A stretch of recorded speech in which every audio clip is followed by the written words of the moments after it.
Hello guys, welcome to my YouTube channel. তো সবার প্রথমে সবাইকে জানাই শুভ নববর্ষের শুভেচ্ছা আর অনেক অনেক ভালোবাসা। আজকে হলো পয়লা বৈশাখ। তো চলো আজকে আমি সারাদিন কী করি না করি সেটা আমাদের সাথে শেয়ার করবো, তোমাদেরকে দেখাবো। এই গাইস, আমাকে কেমন লাগছে? না, আমি কোথাও যাবো না, আমি এমনিই সেজেছি। সাজলে না মনটাকে অনেকটা ভালো হয়ে যায়। যেমন কোনোদিন মন খারাপ আছে, কোনোদিন মন খারাপ আছে বা হয়তো কিছু ভালো লাগছে না, সেই সময় সবসময় ভাবি চলো একটু সাজা নিজেকে সুন্দর করা যায়।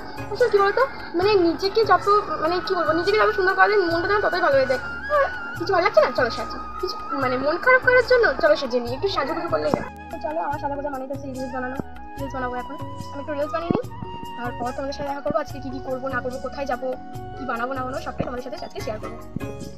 তো বন্ধুরা, তার আগে একটা কথা বলি, তোমরা যদি আমাকে ইনস্টাগ্রামে ফলো করতে চাও তাহলে ফলো করতে পারো। তো বিকেলের দিকে একটু ঘুরে বেড়াচ্ছি, অন্যদিন তো ঘুরতে যাই না, বাইরে দিয়ে যাই না, ঘুমিয়েই দিন বিকেল যেন কেটে যায়। তো আজকে একটু মন হলো যেন ঘুরে আসি, তাই ঘুরতে গেছিলাম একটু বাইরে দিয়ে। তো আমরা চারজনই একটা করে ফুটি কিনে নিয়েছি, ওটা খেতে খেতেই এখন বাড়ি যাব। বাড়ির দিকে যাওয়ার রওনা দিয়েছি, এবার বাড়ি ঢুকবো আর কি, সন্ধে লেগে গেছে। তো বাড়িতে এসেই প্রথমে ভাবলাম যে কিছু একটা করা যাক, খাবার কিছু বানানো যাক। তো প্রথমে মনে পড়লো যে আজকে পয়লা বৈশাখ, যেহেতু বছরের প্রথম দিন, একটু কেক বানাই। কেক বানানোর জন্য প্রথমেই আমি অরিও বিস্কুট নিয়েছি, তার মধ্যে বাটার বিস্কুটও নিয়েছি কয়েকটা। তো তারপর আমি ওই বিস্কুটগুলো আর একটু কিছুটা চিনি নিয়েছি, ওটাই মিক্সারে মিক্স করে নিলাম, ভালোভাবে ব্লেন্ড করে নিয়েছি।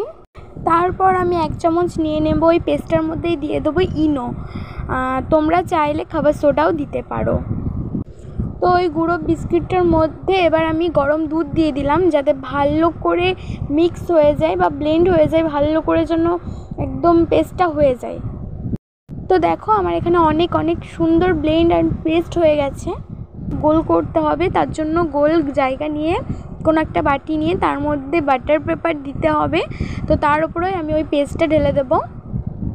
তো তারপর আমি একটা জায়গায় একটা বেরি নেব, বেরিটা রেখে তার উপরে ওই বাটিটা, যেটার মধ্যে আমি পেস্টটা রেখেছি, সেটাকে আমি দিয়ে দেব হালকা গ্যাসে, হালকা আগুনে আর কি।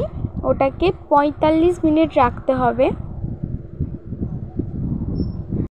তো দেখো, আমার 45 মিনিট রাখার পর কেকটা এত সুন্দর হয়েছে। হ্যাঁ জানি, ওপরটা একটু ফুটো টাইপের হয়ে গেছে, ফাটা, কারণ আমি যখন দিয়েছিলাম ওটা, আমি ওর মধ্যে চকো চিপস দিয়েছিলাম, তো ওটা আমার ভুল হয়েছে। চকো চিপসটা নামানোর আগে দিতে হতো, আমি তার আগেই দিয়ে দিয়েছি।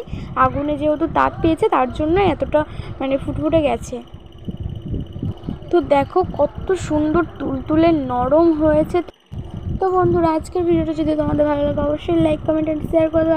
আর আমার চ্যানেলে যদি তুমি নতুন হয়ে থাকো তাহলে অবশ্যই চ্যানেলটাকে সাবস্ক্রাইব করে দেবে ও পাশের বেল আইকনটা অন করে দেবে, যাতে আমার ভিডিও সবার প্রথম তোমার কাছে আসে।